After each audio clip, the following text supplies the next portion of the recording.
Technology, eh? Great when it does what you want. Yes. Before I forget, Huh?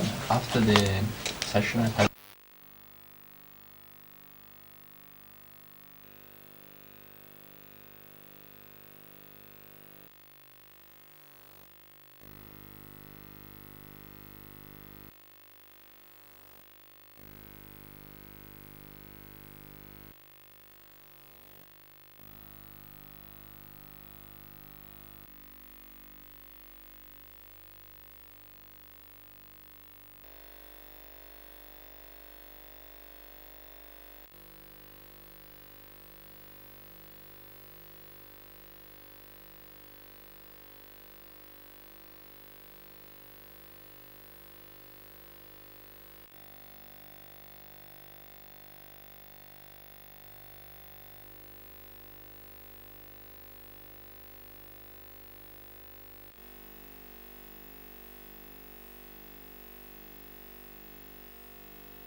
also think Shakyamuni Buddha and your root guru are the same being. No separation, no differentiation between the two.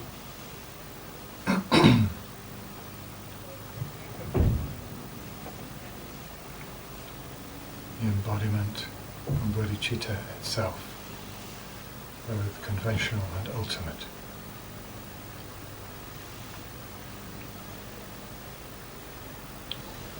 Both manifestation of limitless compassion for all sentient beings and perfect wisdom, directly perceiving the ultimate truth of all phenomena.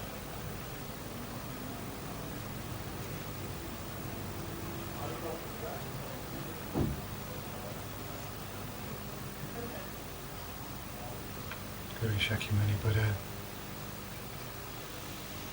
is seated on a lotus sun and moon seat on a lion throne, golden and bejeweled throne supported by 8 lions, wearing the throne.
Tibetan words carry the blessings of all the lineage gurus. Page 20.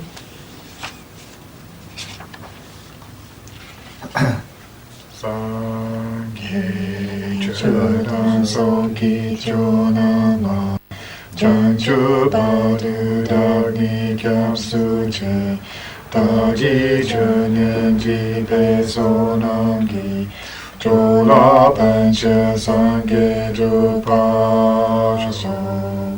Sangye Chodan Songki Chonama Chanchu Padu Dagni Kyapsu Che Dagi Chönyen Jipe Sonamji Chola Pancha Sangye Drupa Sangye Chodan Soki Chonama Chanchu Padu Dagi Kyapsu Che Dagi Chönyen Jipe Sonamji Chola Pancha Sangye Drupa. And all offering. Page 22.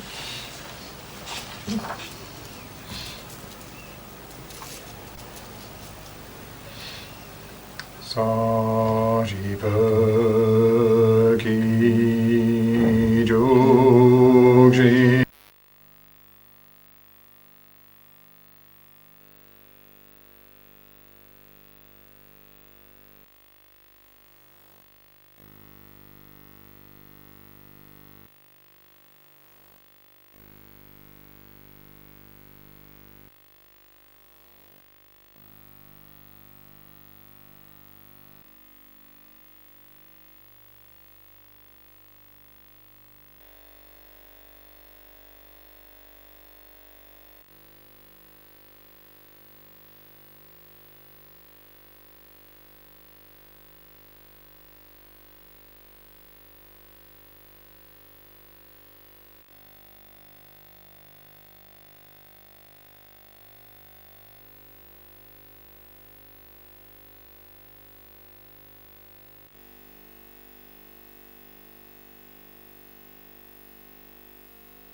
Sutra.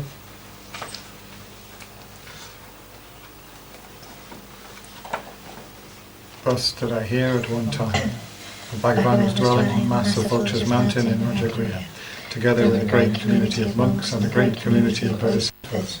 At that time, the Bhagavan was absorbed in the concentration on the categories of phenomena called profound perception. Also at that time, the Bodhisattva, Mahasattva, Arya, Avalokiteshvara looked upon the very practice of the profound perfection of wisdom and beheld those five aggregates also as empty of inherent nature.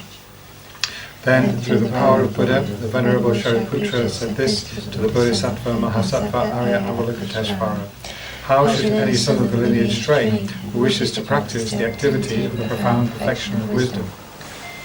He said that, and the Bodhisattva, Mahasattva, Arya, Avalokiteshvara said this to the Venerable Shariputra. Shariputra, any son of the lineage or daughter of the lineage who wishes to practice the activity of the profound perfection of wisdom should look upon it like this, correctly and repeatedly beholding those five aggregates also as empty of inherent nature. Form is empty, emptiness is form. Emptiness is not other than form, form is also not other than emptiness. In the same way, feeling, discrimination, compositional factors and consciousness are empty. Shariputra, likewise, all phenomena are emptiness, without characteristic, unproduced, unceased, stainless.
The unsurpassed mantra, the mantra equal to the unequalled, the mantra that thoroughly pacifies all suffering, should be known as truth since it is not false.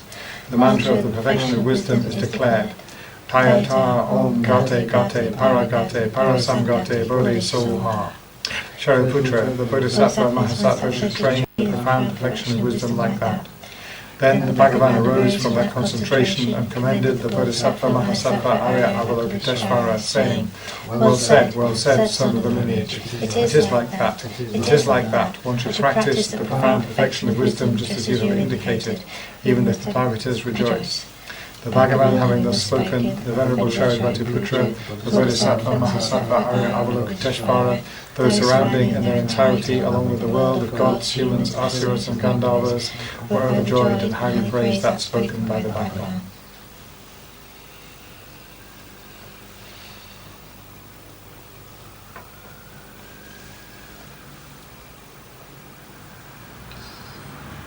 All the surrounding beings, the audience, the Bodhisattvas and Arya beings and so on, absorb into Shakyamuni Buddha.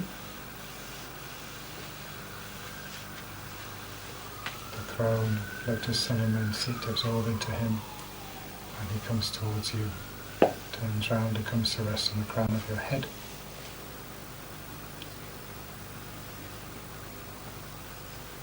Again, vividly feel that he's actually there.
Hello, welcome. Hello. Hi. So, any reports from the front? What battle have you boosted? Huh? What battle have you been having?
Very smart. I'm trying to get to the point where, you know, years ago it was easy for me to settle in that early morning That's meditation session before anything gets in the way. Do your practice, boom, there it's done.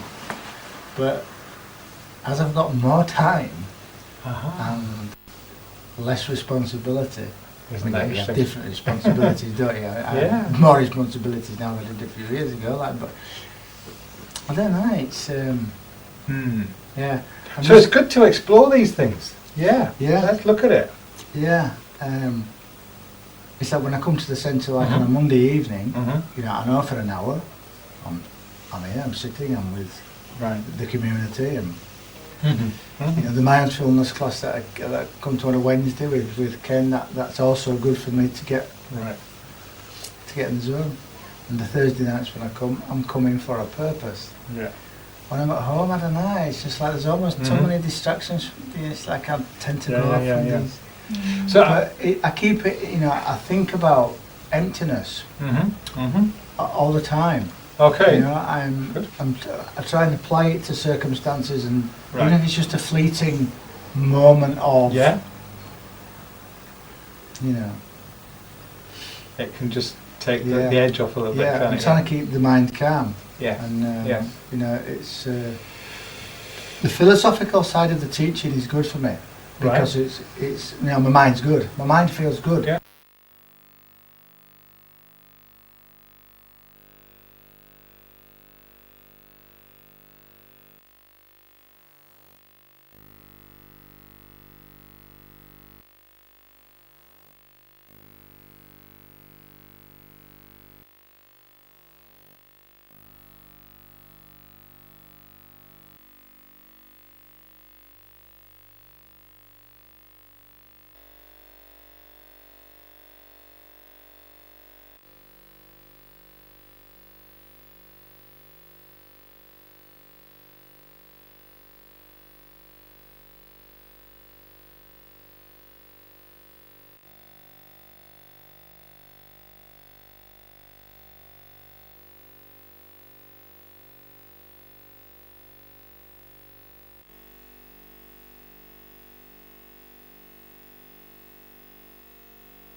It's much harder to sustain that spontaneous enthusiasm. And so I think, you know, anything that brings that bit of inspiration, like, you know, maybe for sometimes reading or watching stuff on the internet, you know, like, oh, right, Karmapa's coming to London, I'll go to that. Yeah, yeah, we need, you know, to sort of feed that part of ourselves. We need to kind of give it some nourishment, I think, and recognise that it's very normal that things it kind of, it all just becomes routine after a while, doesn't it? And there's no enthusiasm for that. So Yeah. it's quite a significant question, really, that you raised. How do we maintain that, the wanting to, the energy, the enthusiasm behind it? And I think that is actually part of it. Is if you keep giving it a little bit of new input, it will come back. Yeah.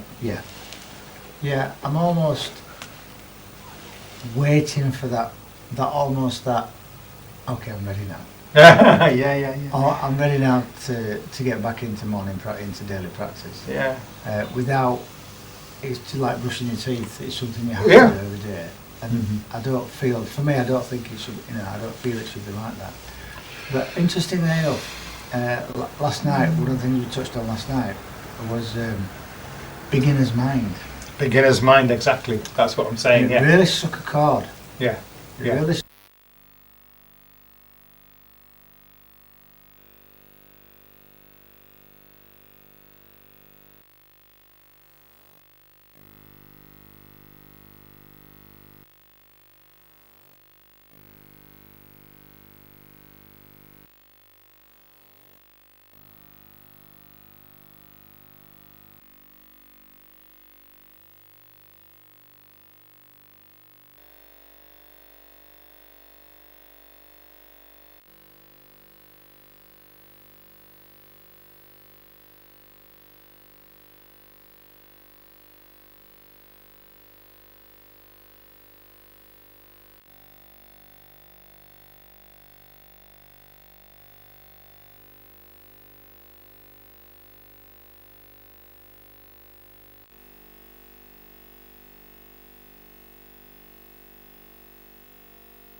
Okay. Any other experiences or lack of them? Pardon? Kerry Kerry? Is he again. calling you? Yeah. Oh. Push the red record button. Which 3 weeks running. Which does not say record, does it? There's no button on there that says record. Button. So there we are. This one? That. Yeah, try.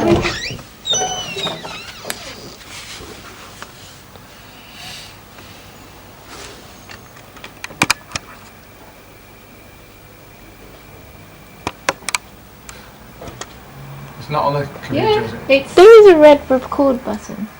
Do you want Is to it? push it? I'd pressed it twice. Should I push it again? Don't know. Probably, because if you push it twice, you might have turned it on and Turn it off back again. 3 times should work. Okay, if I press it a really long time, maybe it'll work. There should be like a little flash up on the screen that says rec. I know, but this doesn't. Oh, maybe it's this one. No, That's all it says, so. it's even on. Not meant to be. Oh well, not meant to be. That's good. My lack of motivation hasn't been recorded. Right, you see, the protectors, the Buddhas are protecting us. Right. Very good. Protecting our pride.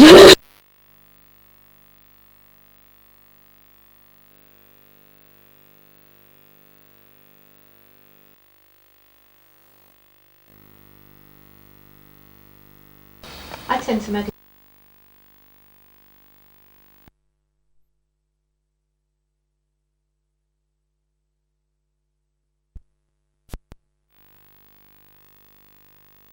Time, then you're stuck in the car, aren't you? Well, yeah, because I'm in the car quite a lot. So. Yeah.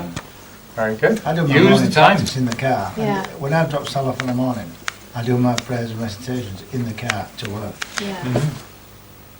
That's my space.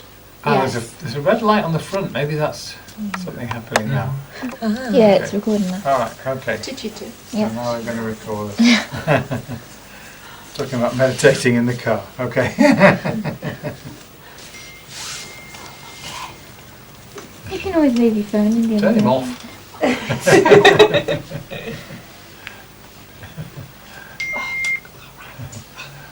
Please do turn your mobile phones off during the teaching. Yes, it's working. my defence, I do have to be out of the house by 7 o'clock Yeah. with my wife, Mm-hmm. in a calm mood. One of the people who come to the Buddhist Meditation Society to facilitate, he gave the advice to develop the habit to just sit on a cushion every morning, or when you want to do it. Just sit for one breath or something. Yeah. And when this is kind of solid habit, then you can do like 2 breaths. Yeah. And then after a while, if you feel ready, you can do a few minutes. I was going to say 5 minutes, but maybe, that's... Yeah, in my experience, 1 breath. 1 breath is Because it? there is, Yeah. sometimes there is a day in which, just... Anything Yeah. more than a breath is too much. Okay. So And I find it kind of useful. yes, I mean that's very true. I was going to say, that cut it down. If it seems like a chore, do less. Because when that habit is there, and you maintain it consistently, then after a while you want to do more. Add a little bit. So if the motivation isn't there, if there's resistance and reluctance to do it, I don't know that it really works to try and overrule it. I think it's more like being skillful with the mind, is sort of recognise that that's there and okay, work with that. Give the mind what it wants, what it needs. Rather than battling with it.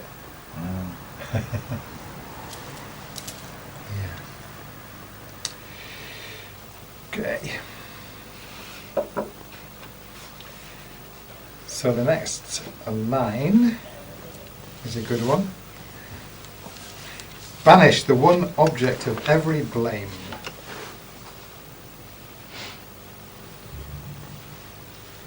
Which is? Banish the one object of Every blame, yeah. yourself, shall we? Not quite. Close. A self-cherishing mind. Whenever any difficulty or trouble arises, we usually blame it on some other person, some other object. Do we agree with that? Is that an accurate observation? In my experience is we usually blame it on something or somebody else. Nations accuse other nations of causing conflict, and even dogs get upset at other dogs. However, it is entirely incorrect to blame someone else, because the true enemy deserving this blame is the self-cherishing attitude which we have always had within us.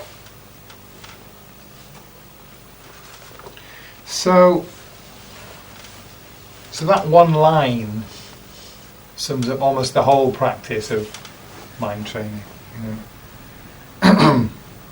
It's like, that's what it is. It's this very concentrated approach to Dharma, which just says, there's two, isn't there?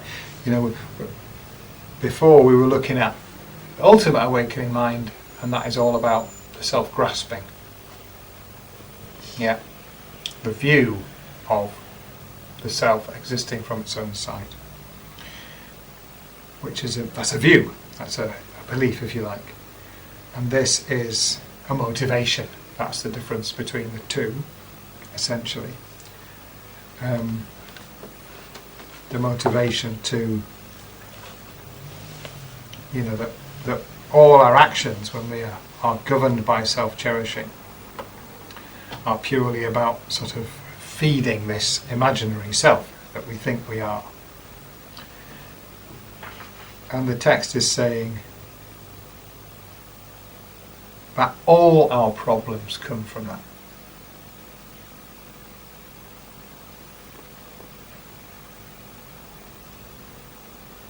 So it's a it's a teaching of radical liberation, is this. Like, if we can catch hold of that thought and understand what it really means, is that, you know, all the time throughout our lives and all of our previous existences, nearly all the time, we've been controlled by this craving for, you know, go and say, I mean,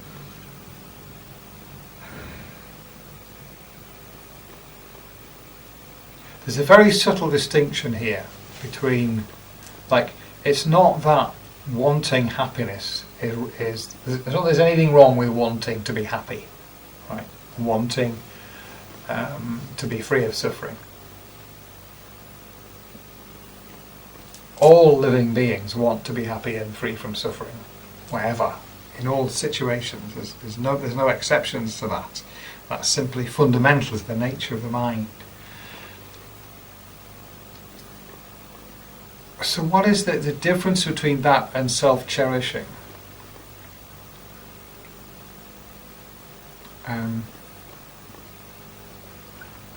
I think it does have to do with the fact that when we see through that filter of believing ourselves to be separate from others, then there's a kind of blind desire which is blind to the needs of the other person for a start. And it's blind to the true nature of happiness and suffering as well. So we're helpless when we're controlled by this mind. It makes us do things that are not good for us. So it might just be eating too many chocolates, you know. It's a very simplistic example, but it's true that sometimes out of that craving, you know, we eat things that, or too much of things that are going to harm us. And we might know that intellectually. We might know, I shouldn't be eating this many chocolates because it's going to make me feel ill. It's not going to benefit me. We know that it isn't actually doing us any good sometimes, don't we? Or sometimes we don't know that we're blind to that fact. Or so people can continue for years thinking that the way to create happiness is to make lots of money, and then we'll be happy. And something in there, there's like this compulsive quality of desire that we just chase after something that we think we want, and there's a lack of awareness, there's a lack of understanding in that. There's something that is not questioned, you know. That was just it's a blind assumption. This is going to make me happy. This is going to be good. What I should do is sometimes it doesn't even get as conscious as this is going to make me happy. We just we're following a certain motivation, a certain desire, a certain aim in our life without even thinking about whether it's going to do us any good, but we just somehow are stuck in it because we haven't stopped to examine it and actually check out whether it is in alignment with truth. So I'm sort of trying to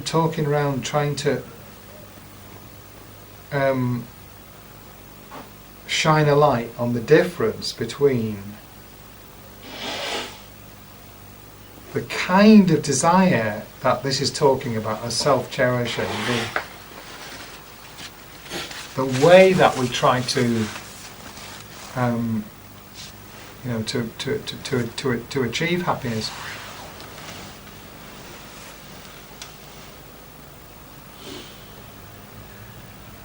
That is not. It's the problem with it is it's not aligned up with what's true. It isn't. You know, we are pursuing something, believing it will make us happy, or on the assumption that it's going to make us happy, when that's not actually the case. And it is connected with the mistaken view that there is this self that is separate. But we consider ourselves to be very precious and important. Whether we're kind of consciously aware of that, but our thoughts and actions show it to be true. We think of ourselves as being the centre of the universe, don't we, a lot of the time.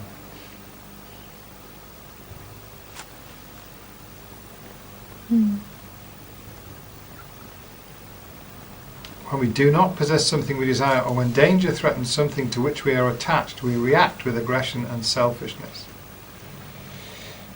Okay.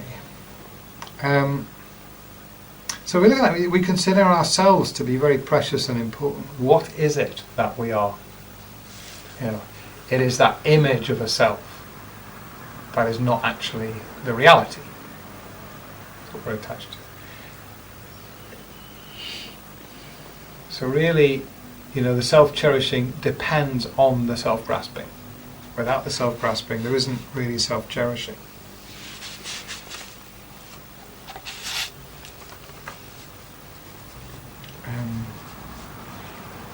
I'm not sure if I'm getting the point across. What Is it making thoughts? sense? What thoughts would you have? Could you give examples of like what thoughts you would have if you were thinking you were the centre of the universe as a consequence? Like, Well, I'll give you one example, which is, see, when I'm driving around, when I'm driving in my car brings up a lot of stuff. And you know, if there's somebody who's that whatever they're doing is slowing me down, I think that shouldn't be happening. And a lot of the time, I know there's nothing wrong with what they're doing. You know, they're just doing what they need to do. But instantly the thought comes up: why did you do that? That slowed me down. As if, you know, everybody on the road was supposed to get out of my way so that I can get where I want to go quickly without any obstacle. It happens all the time.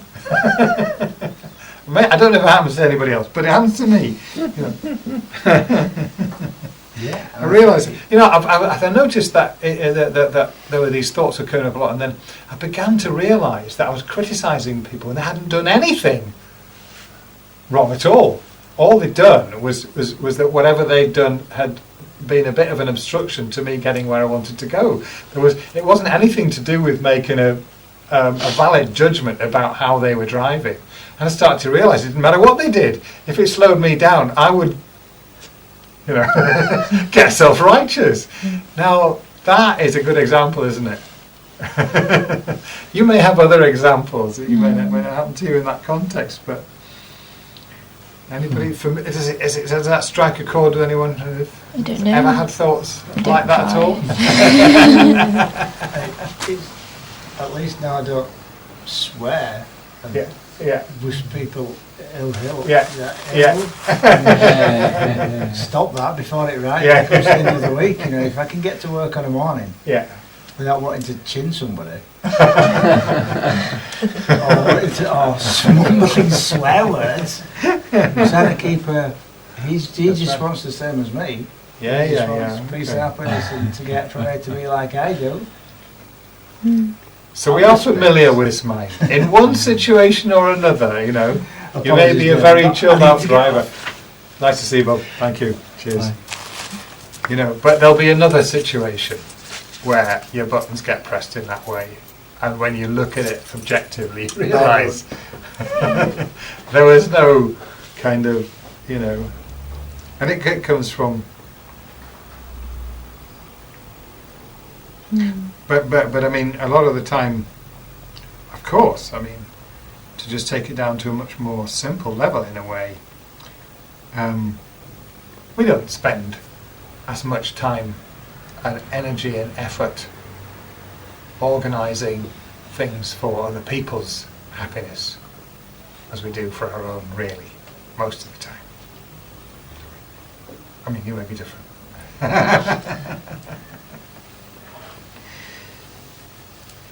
we think about, most of the time, think about what is going to be for my benefit.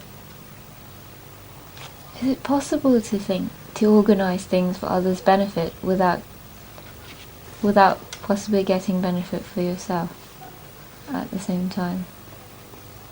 No, if you are genuinely motivated by an authentic wish for them to be happy then yes, of course it will create happiness for you. Yeah.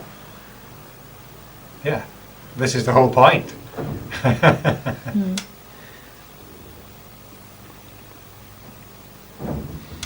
But if the motivation is actually because you think it's going to benefit you, this can create problems. Right? And sometimes our motivations are somewhat unconscious as well. So we may be putting a lot of time and energy and effort into trying to make someone else happy, and it seems that we're being very unselfish.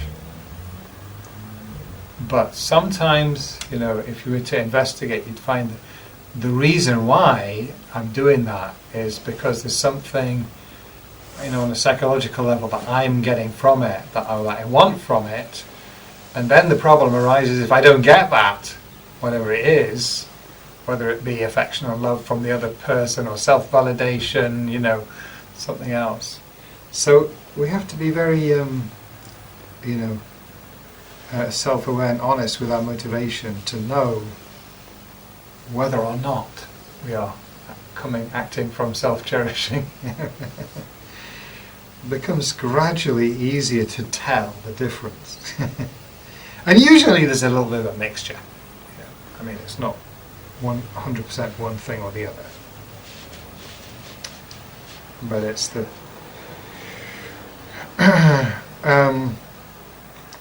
as we said, with the previous section, that the point is to recognize the self-grasping mind, to get to know it, to get familiar with it, and to be able to tell the difference between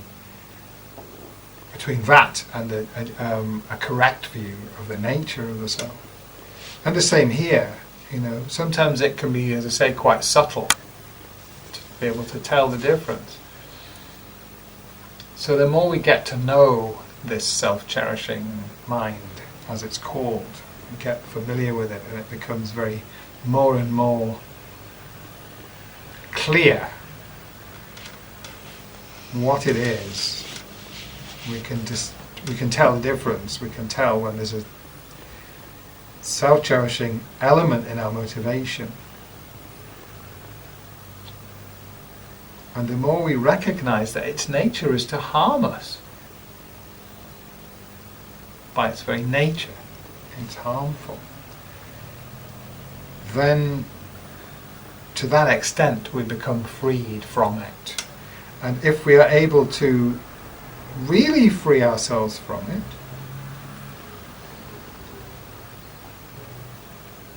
and live our whole lives based on the motivation of cherishing others, that is a tremendous liberation.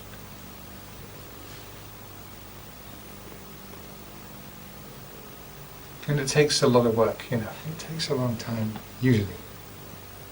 Maybe we might have a complete revolution, but usually it takes more gradual, it takes time.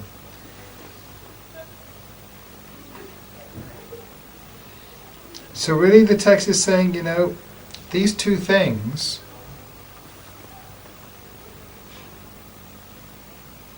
seeing self-grasping for what it is and working to transcend it, to abandon self-grasping, seeing self-cherishing for what it is and abandoning self-cherishing. That's the whole of our practice. There's nothing else we need to do.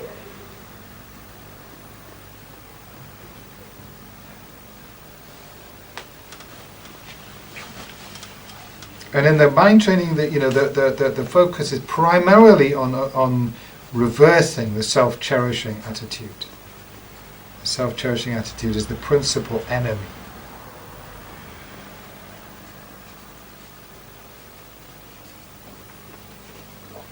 It says, in our present situation as human beings born into an era of degeneration, which we talked about last time, most of us have accumulated strong adverse imprints on our stream of consciousness, and thus have many karmic debts to pay. We must recognize that all our faults and problems are actually within us. So whatever's happening that we get upset about, we think shouldn't be happening, is happening because of our self-cherishing actions from the past, right? I've created the karmic cause to experience that unpleasant event or whatever, and then it's happening because of our self-cherishing attitude in the present, which is upset about it.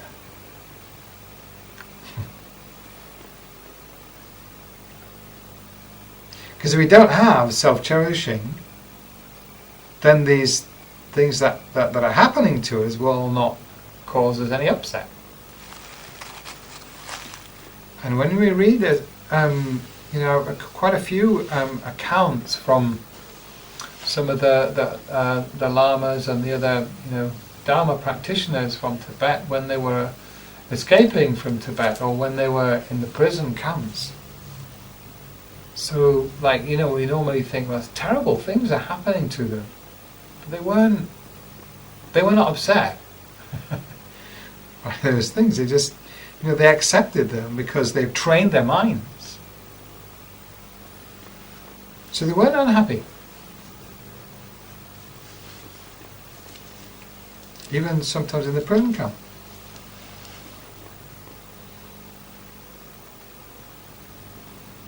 So,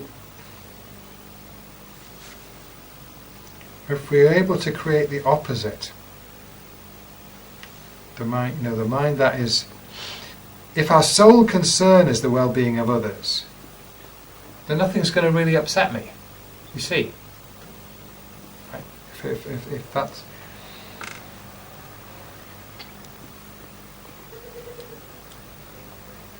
But in the mind training, I mean, so there could be just one line in the text, couldn't there? But there's a lot more. And the reason why there's all of this more stuff, is that in order to do that training, to gradually overcome the self-cherishing and turn it around into cherishing others, we need a whole kind of library of useful sort of thoughts and techniques in different situations. We can apply this thought. If I think about this situation in this way, then I don't get upset, because thinking that thought turns away the self-cherishing. So I was about to ask. Yeah. It says banish the. What does it say? Banish the one.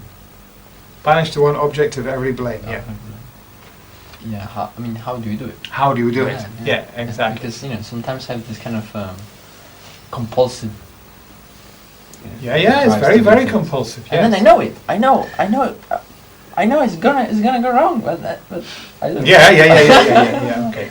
So that is the method, and that's what we're going to be looking at over the next few weeks. Is all of the particular advice that these Kadampa Geshus who came up with this mind training technique, who developed it, they through their experience, they've come up with lots of little nuggets of advice that in different kinds of situation we can use to just flip the way that we see the situation. Think about it differently. And then when we think about it differently, the upset goes away. Yeah? If we so in the very simple example, something's happening to me and I'm experiencing some suffering, if instead of thinking, well, that's unfair and it's unjust and why is it happening to me, and getting very angry, and which makes it worse, if I'm able to think, well, this can only be happening to me because I've created a karmic potential to experience this, and if this didn't happen to me now in this life, that karmic potential would remain there and it would be growing all the time. And in the next life, I could be reborn in a hell realm instead of having this relatively minor suffering now. If I can really, get that down here, because that is a reality. I'll be writing more essays. Pardon? I'll be writing more essays, and I find them more difficult. Yes. So I wouldn't find it just difficult to write. I wouldn't find. Okay, so like I'm trying to apply this. Sorry. The nature of karma, whether it's negative or positive, is that it over time it expands, it becomes bigger. So I'll find it even more difficult to write an essay in the future. If you don't do it now, then if you have to then do it in the future, you'd find it more difficult. Does that not seem reasonable? If you were to I can't be bothered with this study, I'm going to quit, and then you don't do any studying, you kind of lose all interest, and then about 25 years from now, you suddenly realise, oh God, I have to do this. You'd find it much more difficult than you do now. Essay writing hell. Okay. Yeah, exactly. So, Oh my God, I'm suddenly a little bit more motivated. there you go. That's it. So that's just one example, but there are many, many thoughts like these.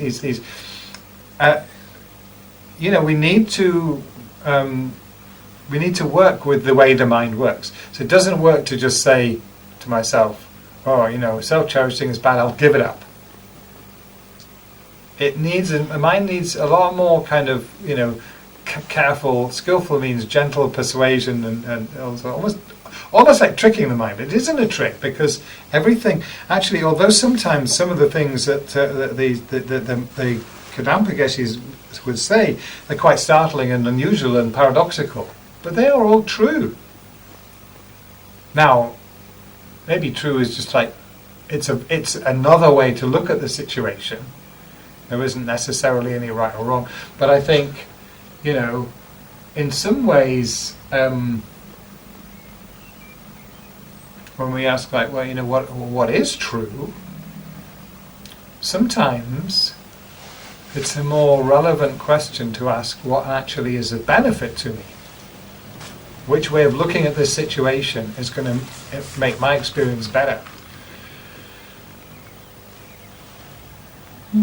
And I would say better in the long term.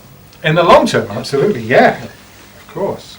Yeah, and that's one of the things about self-cherishing, is that it's a short-term view, isn't it? And the long-term view, it's difficult for the long-term view to get a grip sometimes. So that's why we need, all of these, lots and lots of different suggestions and advice of how to change our thoughts so that we can overcome that bit of resistance to writing the essay or doing the meditation. What other ways can I see my essay as? Okay.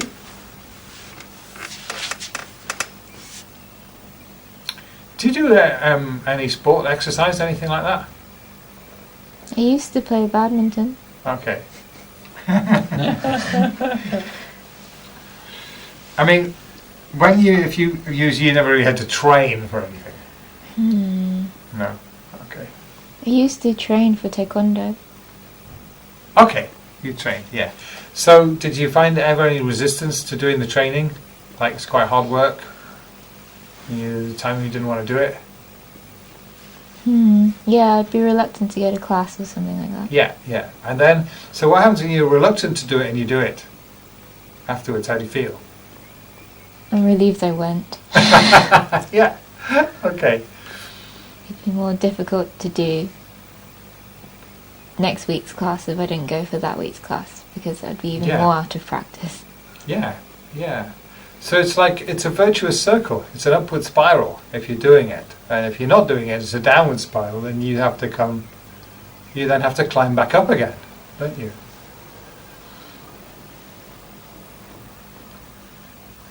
So maybe you can say something about writing, because I Yeah. have a lot of problems.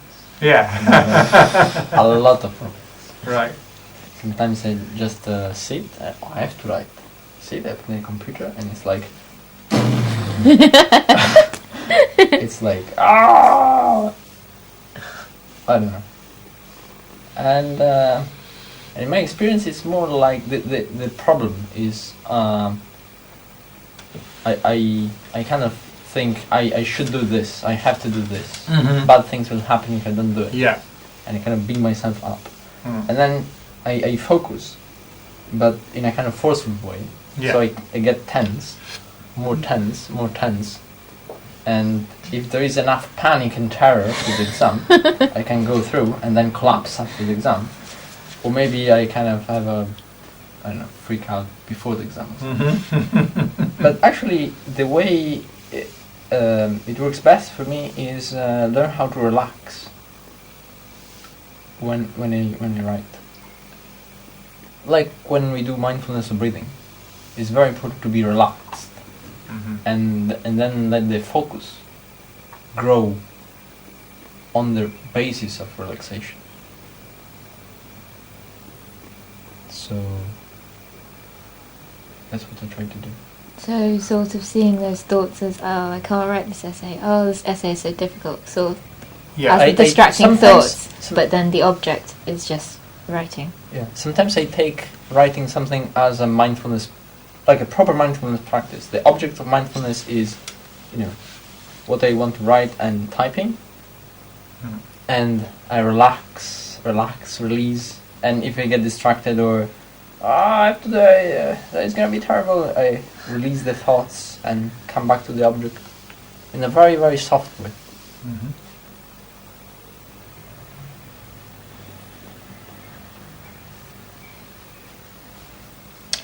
So, yeah. I mean, this is about Lojong, the Tibetan word for the thought transformation of mind training, means just to change the mind. To change it, to turn it around 180 degrees is the idea. That our habitual sort of way of responding to a situation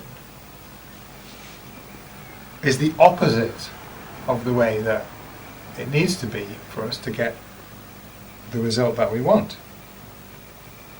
So a lot of these, a lot of the kind of statements seem quite strange.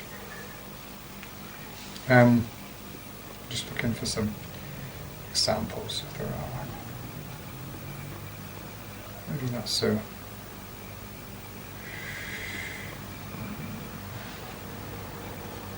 Not so much in this text, really. But in the 8 verses, isn't it? Each verse is about turning our habitual reaction right round, completely the opposite.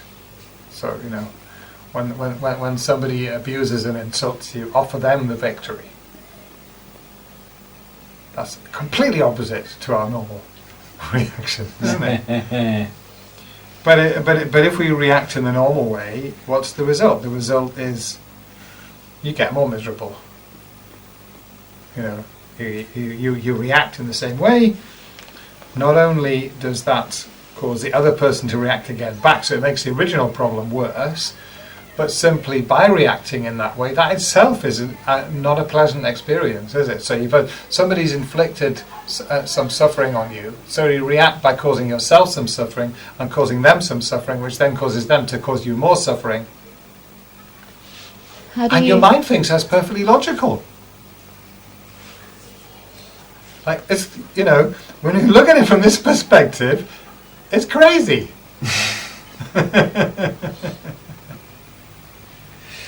So, yeah. What would offering the victory to them involve? Is that, I don't quite understand. If someone calls you an octopus, what's offering the victory to them? So it would be, to accept what they say, right? Acknowledge what they say. Okay, I'm an octopus. For instance. Okay. Yeah. And at least inwardly to thank them. Thank you for telling me I'm an octopus. What if it's a bit stronger Because- than octopus? So first of all, one or two things is the case. Either what they're telling you is true, in which case it's useful for you to recognise it, or it's not true, and even if it's not true, for you to be able to then practice not getting upset because someone has abused you is useful. If nobody does that, you don't learn that. So you can be grateful to them anyway. Thank you for calling But me if an you octopus. react with that, if that's genuine, and you react in that way, it completely is. Very often it completely changes the situation. That person stops, being your enemy. What would the normal way would be for The someone normal to way react? is to tell them something back, isn't it? The normal way is to say, well, you're Okay. we hit back in one way or another, verbally or mentally. Even if we don't hit back verbally, we hit back mentally. And now, who does that benefit? Nobody. So,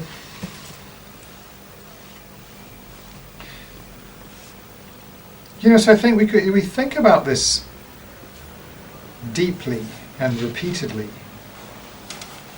it will begin to become clear. This is the cause of all my problems. All my problems come from that self-cherishing. And so, anybody that harms me is giving me an opportunity to practice overcoming self-cherishing, actually. So in any situation, instead of blaming the situation or the person, we blame the self-cherishing mind. That's what the line is saying. The true object that we must recognize as our greatest enemy, deserving all the blame for any misery we may experience, is a self-cherishing attitude we hold within us. In addition, we should always remember the kindness of other beings, whatever their character may be. Whether they appear to be harming or aiding us, they are always assisting us in the elimination of accumulated karmic debts. Never think that this is merely a pleasing or euphemistic way of interpreting events, for this is the actual way things are. So, if you're facilitating a group, Yeah. and then there's like a group discussion part, Mm-hmm. and then one person speaks their opinion for about 5 minutes straight while everyone listens. Do you just view that person? Do you just not say anything to the person and say, please let others voice their opinions?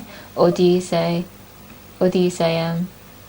yourself, this is an excellent opportunity to practice turning the self-cherishing mind, and let the person speak for another 5 minutes? Well, what the teaching is saying is about what goes on in your mind. Okay.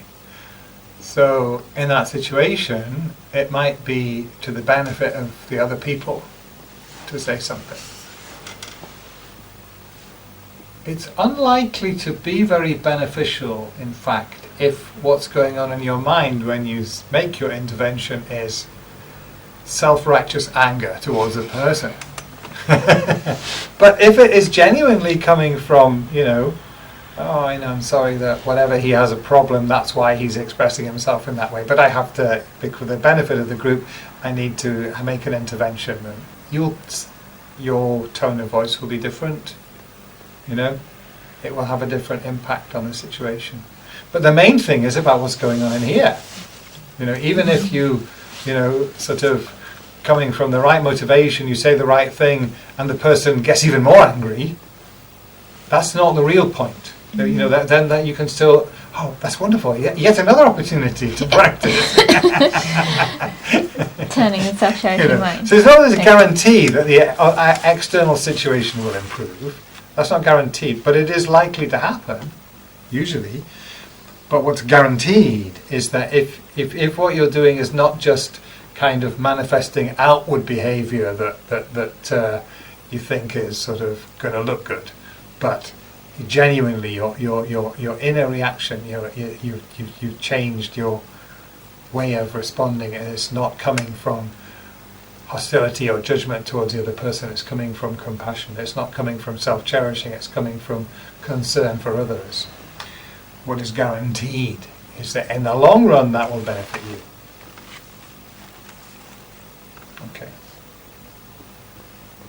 Okay.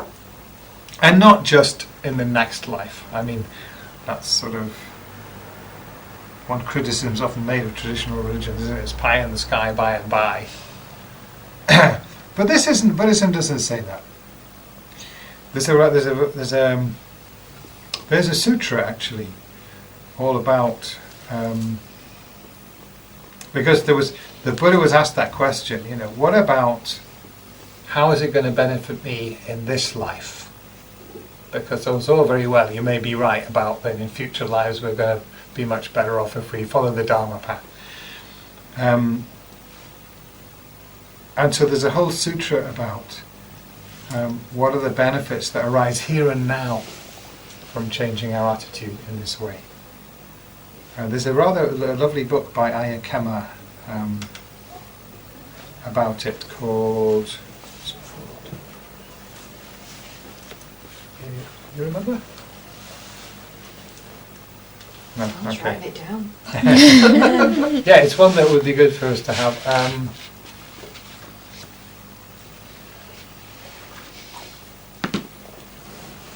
Anyway, it'll probably come back to me. It's quite a famous book. There's commentary on that sutra. And the Buddha goes into great detail about how, following this kind of Dharma advice actually in so many ways makes our life better in this life. The problem is that because, we don't know what karma we've accumulated from the past, so something could come in and kind of derail that from another direction. But in general, it's not like long-term in the sense that we're never going to see it in this life. It's actually sometimes it can be right immediate, very immediate benefit from this. But the self-cherishing mind is based on short-term thinking. It's like, Okay.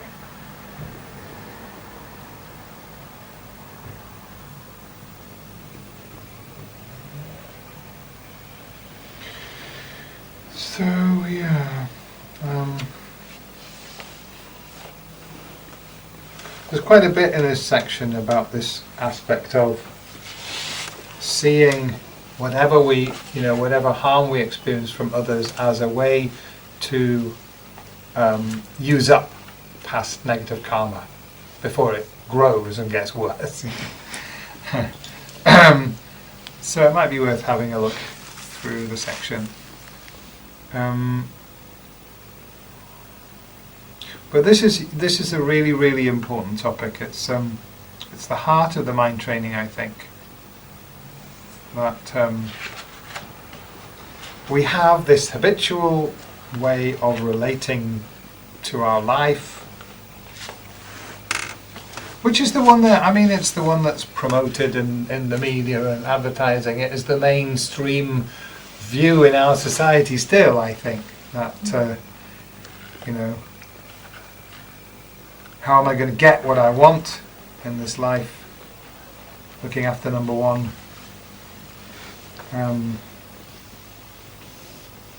Need to get on in the world, be successful, make money, become a celebrity. Whatever.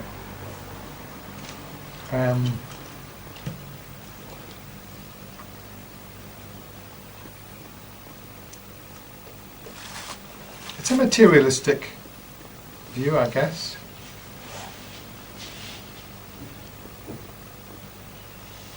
But I suppose it's not just materialistic because there's all sorts of things that we want in that way that are not material. I mean, we want other people to like us and help us, and say nice things about us and Want to feel a sense of belonging and approval. yes, we do want that. That's very true. I mean, that desire for approval can be very, very dangerous sometimes, can't it? It's that kind of, wanting to be approved of or accepted. That's how Nazism worked. The great majority of German people were not kind of from their own side wanting to go and kill millions of Jews. But they went along with it because they didn't want to be, they knew that if they didn't, they would be kind of rejected by their society. And very few people were courageous enough to do that. It's the kind of, that pressure. Wanting to be approved of and people to sort of think and say the right things about you, that causes people. Sometimes people do very, very terrible things because they think the group wants them to do those things or not to object.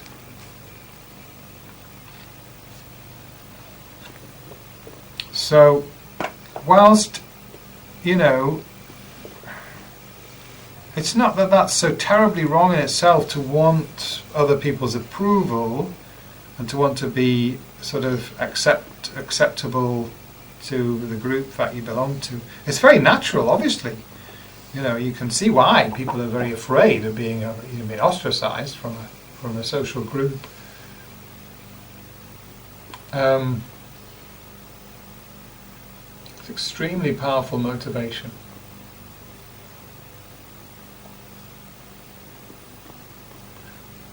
But if based on that motivation you do things as people did, in that time and in many other times it's happened, do things that they would never dream of doing otherwise. Like the real atrocities that happen often happen in that way. But it's a group thing. It's like people to remain.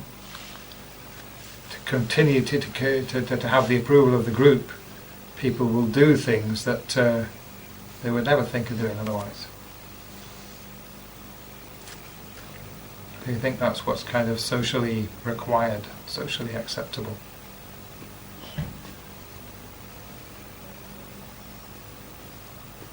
So if you were kind of free of self-cherishing, you saw that there's that kind of wrong as being perpetrated, then you would be willing to take the risk to stand up and say something. And the consequences might be severe. You might be killed. But long term, you'd be better off than accumulating the karma that you would get from participating in that atrocity.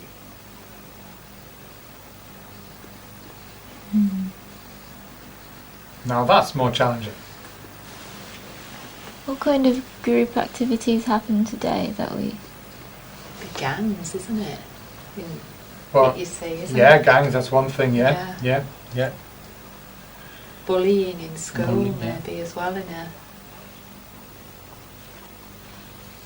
Gossiping? I Huh? think gossiping would maybe... Gossiping? Ah, yeah, now gossiping. Would be... Yes. Gossiping can be quite dangerous, yeah. Because by doing it you feel more part of the group that is gossiping, but then by not doing it, I don't know.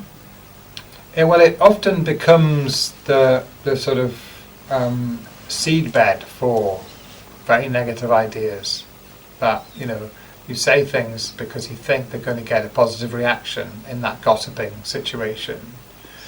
You kind of say things that actually are not really okay. I mean, I'm not saying you do, but people do. And so if you didn't have a self-cherishing mind, you didn't think you were the centre of the universe, if you didn't have self-cherishing mind, then you would not be subject to that temptation to say something really a bit off colour because you think the people around you might like it. Do you see what I mean? I'm trying to relate how if you didn't think you were the centre of the universe, you wouldn't say something off colour. Well,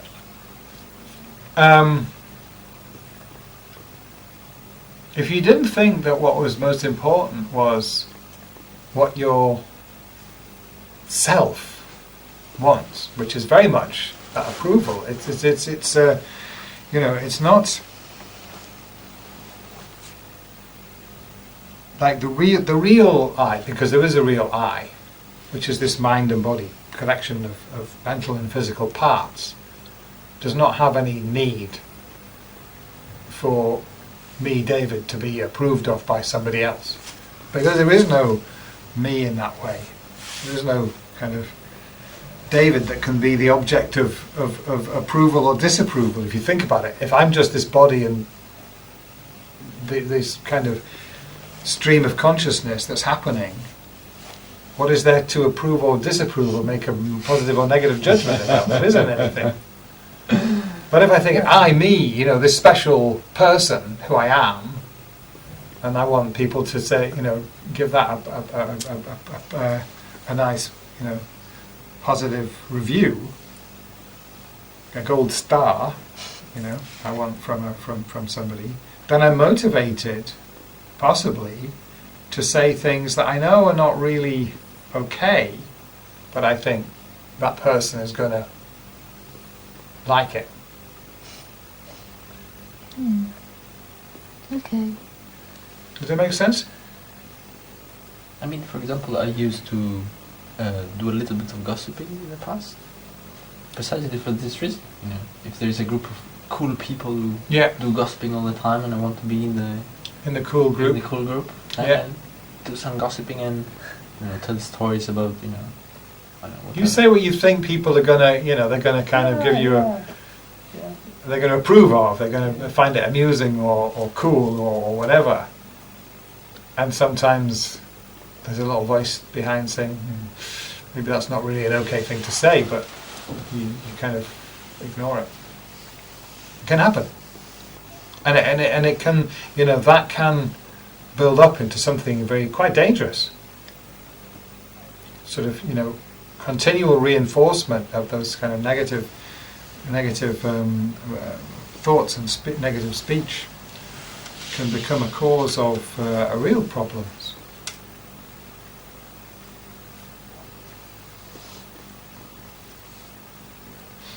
So I'm sure that's not the case with you, but no, I understand.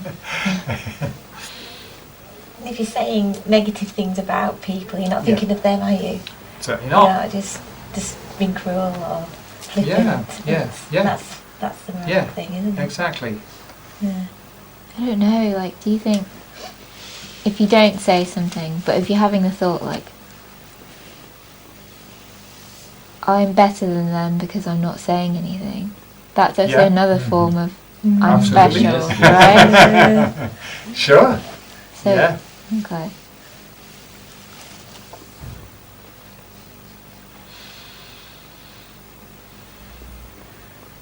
So it takes many, many different forms, and it pops up in all kinds of disguises and guises. And really, what we're being counselled to do, if you like, is just to give more attention to that and notice it, and to think about, okay, well, what would the situation be like if I flip that around and responded in the opposite way. So,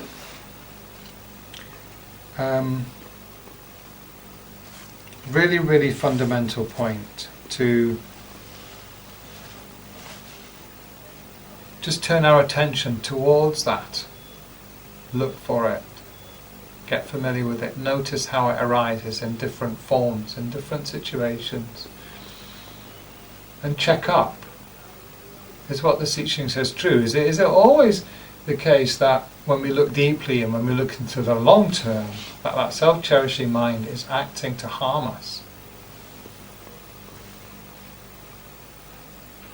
And the more clear we become about that, the more clearly we identify what it is, what it looks like, how it functions, and the more clearly we see how it harms us, then it will lose its power. And our motivation to act in the opposite way will become stronger and stronger, until eventually, we give it up. And then we're free, liberated. Tremendous liberation. To be free of self-cherishing. Okay? So as I say, that,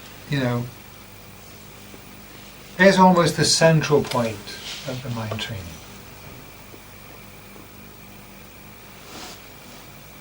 To really get to grips with this self-cherishing and make it our ambition, our aspiration to overcome that, to transcend it, to transform it, to turn it around, to reverse it. So we do a little bit of meditation.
So bring to mind someone that you know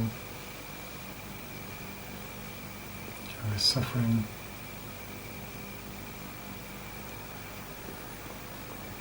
And vividly imagine them in front of you.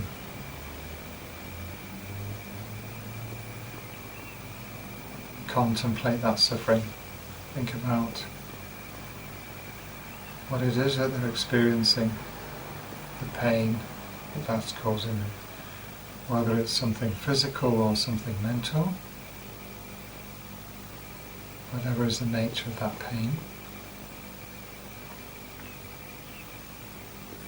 And visualize that suffering taking form as a dense black mass in the center of their body.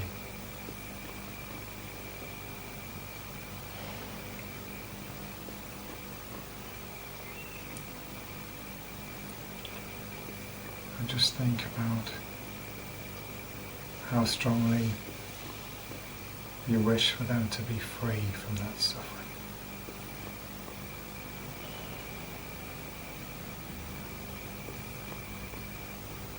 And as you breathe in, visualize that you're breathing in that dense black stuff in the form of black smoke, drawing it out of their body. And it comes down with your breath into your heart. When it comes to your heart, it meets another dense black mass, which is your self-cherishing mind. And when they meet, they're both completely annihilated, destroyed, disappeared.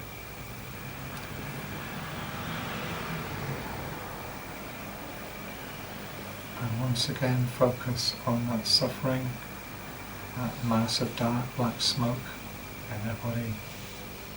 Visualize breathing it in, drawing it out of them, down into your heart, And when it reaches your heart, reaching that black mass of self-cherishing in there, it is completely destroyed.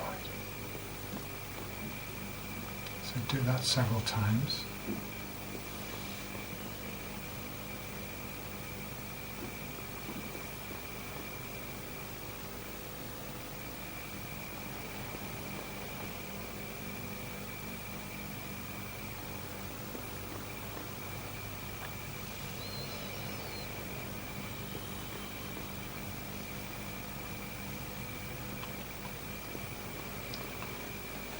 And continue with that visualization, but now as you breathe out, visualize breathing out all of your happiness and well-being and peace in the form of fine white smoke, leaving your body and entering into their body, filling them with your happiness and peace.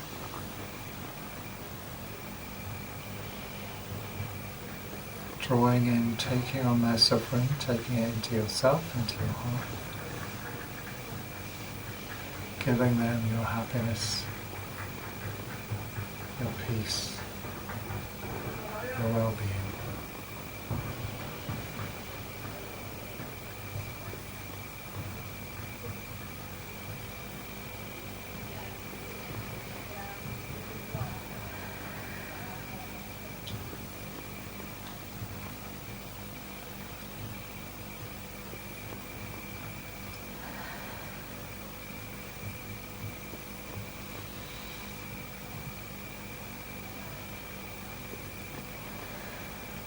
And strongly think, now I have freed this person from their suffering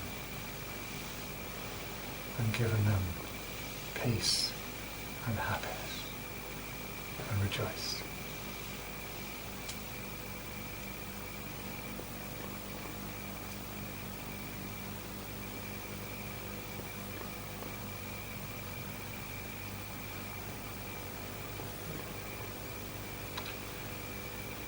Now bring to mind someone that you have a lot of difficulty with.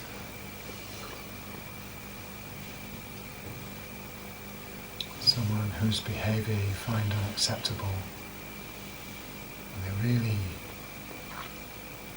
are treating you badly, or you think they are. Somebody that you just find very difficult and very negative, if you can think of such a person.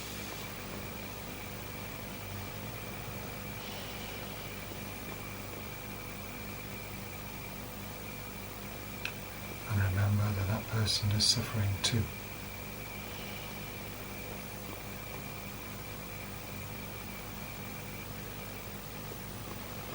And try to get in touch with the reality of that. Why is it that they're behaving in this difficult, unpleasant way? Surely there must be something in their experience, the nature of suffering, that's caused that.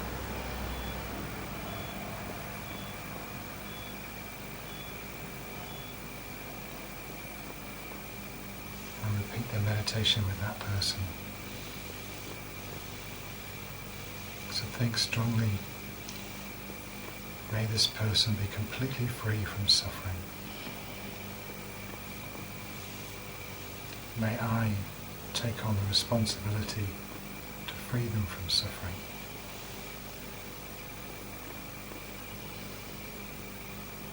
And again, visualize their suffering as like dense black smoke in the center of their body. Breathe it in, take it down into your heart, and as it reaches your heart, feel that your self-cherishing mind is completely destroyed, annihilated.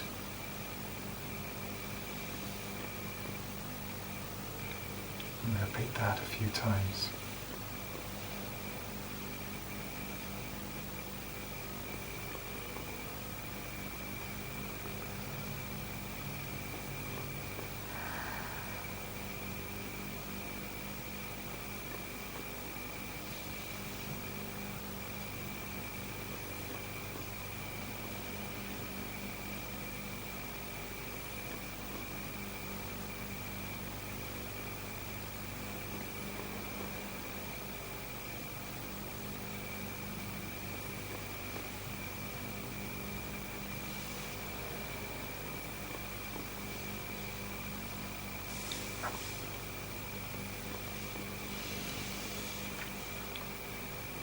continue with the same visualization, but now as you breathe out, visualize breathing out all of your happiness and well-being in the form of fine white smoke. And visualize that entering into them, filling them with happiness and peace.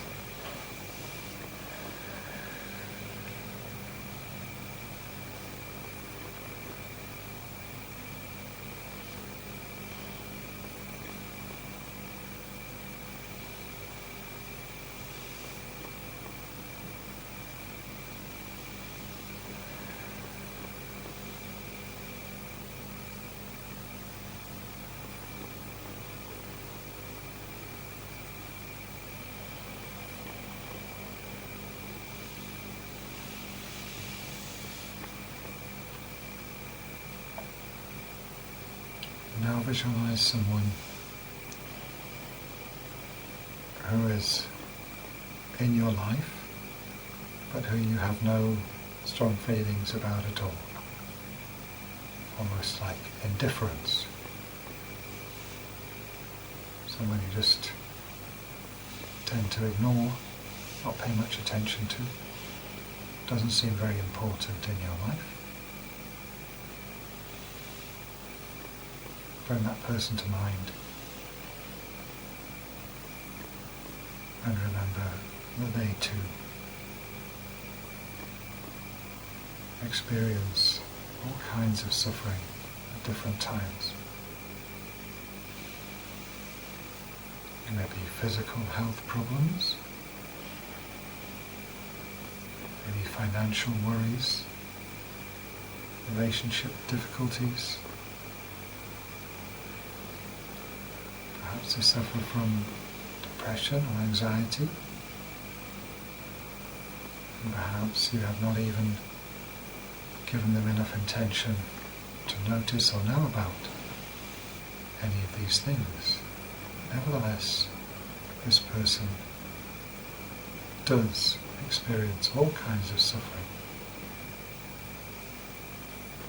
Let that suffering touch your heart.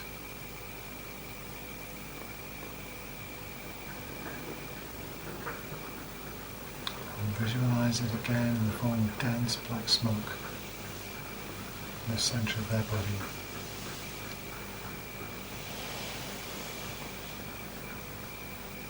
And feel strongly how much you would like them to be free of that suffering. And again, draw it into your body with the breathing. Breathe in that dark, dense black smoke down into your heart and feel it destroying that self-cherishing mind that doesn't want to think about that person.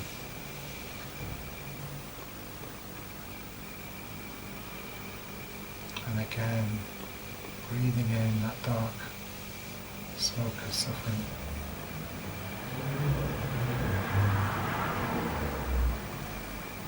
Self-cherishing mind. Completely destroyed.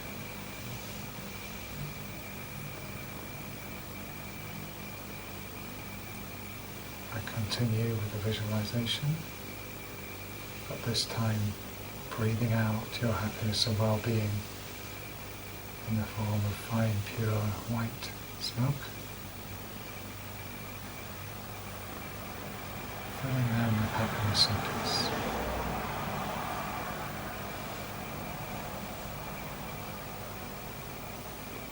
And now visualize taking suffering from all these three beings at once and blessing them with your happiness and well-being and peace.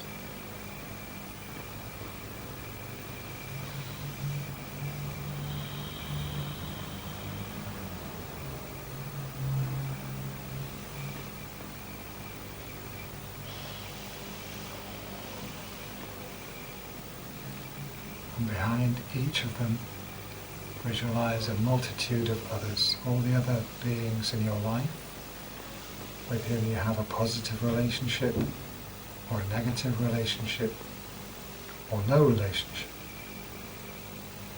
or a neutral one. Reaching out towards the horizon, each one with their own individual problems and pain and difficulties and suffering. And as you breathe in all of that suffering. Take it down into your heart as the antidote to your self-cherishing mind. And really feel that you are taking it from them. And breathing out, giving them happiness and peace.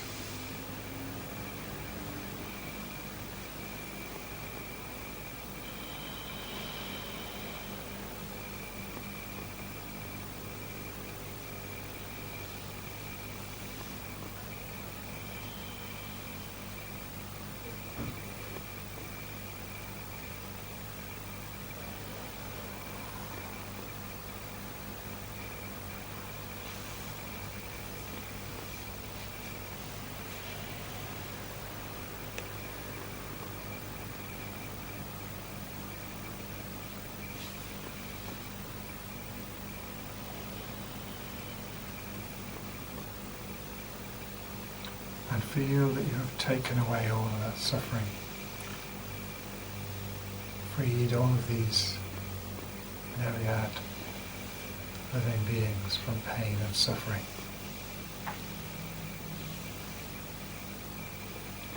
They are now completely liberated, enlightened, experiencing total peace and bliss. And rejoice.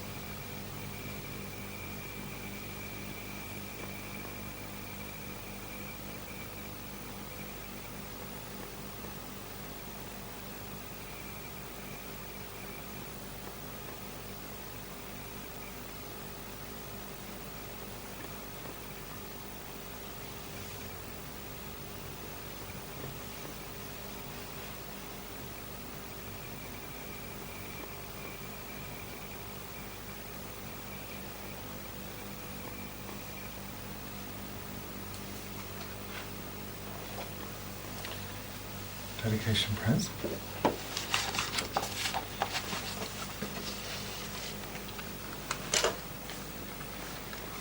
Page 22. We'll recite into that.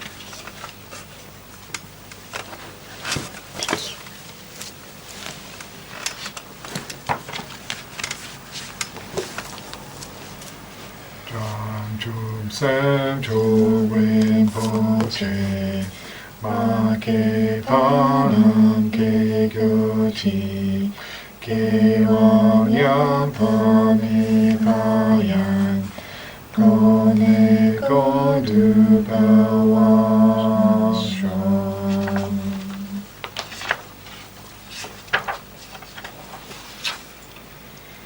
Devadi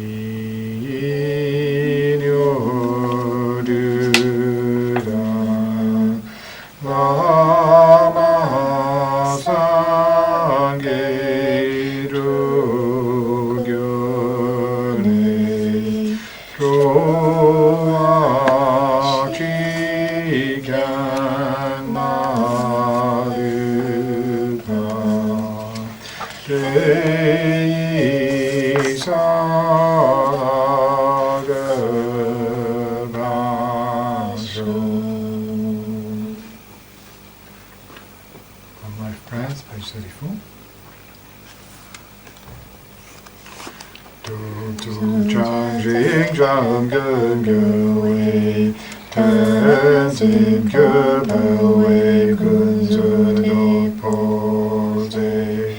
Song sung ko lai man tu ju, padak so tu je gun du jap ten chong. Gan ri away, korway jing kam dear. Pendang dewa madu jongwei me, Chen rezi wan tenzin gyatso yi, Jape site badu tenguti.